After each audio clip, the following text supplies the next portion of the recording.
इचलकरंजीतील पंचगंगा नदीच्या प्रदूषणावर नियंत्रण मिळवण्यासाठी 609 कोटी रुपये खर्चून अत्याधुनिक झेड-एलईडी तंत्रज्ञानावर आधारित औद्योगिक सांडपाणी प्रक्रिया प्रकल्प उभारण्याची घोषणा स्थानिक आमदारांनी नुकतीच केली आहे। या प्रकल्पामुळे शहराचा पाणी प्रश्न सुटेल असा दावा त्यांनी केलाय। मात्र महाविकास आघाडीनं आज पत्रकार परिषद घेत या प्रकल्पाच्या उद्दिष्टावर प्रश्नचिन्ह उपस्थित केले। काँग्रेस पक्षाचे ज्येष्ठ नगरसेवक शशांक बावचकर यांनी झेड-एलईडी हा प्रकल्प मूळ सुळखूड योजना बाजूला ठेवण्यासाठीचा प्रयत्न असल्याचा आरोप केलाय। 2020 साली इचलकरंजी शहरासाठी मंजूर झालेली 161 कोटींची सुळखूड योजना अद्याप कागदावरच आहे। विद्यमान आणि माजी लोकप्रतिनिधींनी या योजनेसाठी ठोस प्रयत्न केलेले दिसत नाहीत।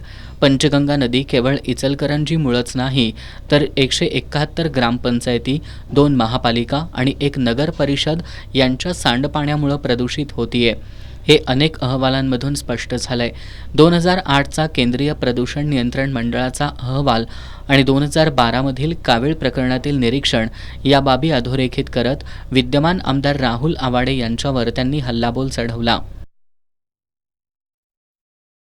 20-25 वर्ष आम्ही हे ऐकतोय की पंचगंगेचं प्रदूषण थांबणार आहे, ही समिती नेमली आहे, ती समिती नेमली आहे, परंतु हे सगळं कागदावरची स्कीम आहे। प्रत्यक्षात प्रदूषण कुठलंही थांबलेलं नाही, ते दिवसेंदिवस डे बाय डे वाढत चाललंय आणि त्याचा फटका हा काठावरच्या लोकांना बसतोय। आणि हे प्रदूषण फक्त आता पंचगंगेपुरतं राहिलेलं नाही, पंचगंगा पुढे जाऊन कृष्णेला मिसळते, त्यामुळे कृष्णा देखील बाद करायचं काम हे पंचगंगेच्या नदीच्या माध्यमातून चाललंय। याच्यावर ठोस उपायांची गरज आहे आणि ते उपाय होणार का, याची अंमलबजावणी होणार का, पूर्ण क्षमतेनं प्रदूषण थांबणार का, याचं उत्तर सत्ताधारी मंडळींनी देणं आवश्यक आहे। दरम्यान माजी नगरसेवक सागर चाळके यांनी गेली 25 वर्ष पंचगंगा प्रदूषण मुक्तीच्या केवळ घोषणा झाल्या असून प्रत्यक्षात एकही योजना पूर्णत्वास गेली नसल्याचं सांगितलं।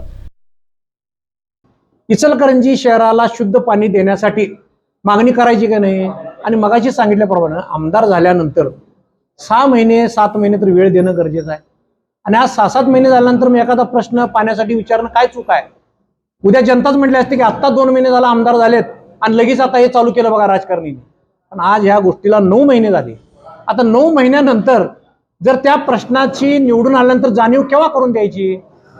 आणि देवेंद्र फडणवीस साहेब मागच्या वारण्या योजनेला पण स्टे दिला, ह्या योजनेला पण स्टे दिला असं समजतंय। त्यामुळे हे जे इचलकरंजी शहराला आमदार झाल्यानंतर जे मुख्यमंत्री म्हणून फडणवीस साहेब आलेत, त्याने आजपर्यंत ही योजना थांबवण्याचंच काम या शहराचं केलेलं आहे। ज्येष्ठ नेते प्रकाश मोरबाळे यांनी शासनाच्या योजना सर्व कागदोपत्रीच असून गेल्या 8 महिन्यात विद्यमान आमदार राहुल आवाडे यांनी कागदी मेळ आणि हातात खेळ अशा पद्धतीनं कार्य केल्याची टीका केली। निवडणुका येतील जातील, परंतु इचलकरंजीच्या नागरिकांना शुद्ध आणि मोबलक पाणी मिळालं पाहिजे, यासाठी हा सातत्यानं जोपर्यंत आम्ही या भूतलावर आयात आहे तोपर्यंत हा लढा राहणार आहे।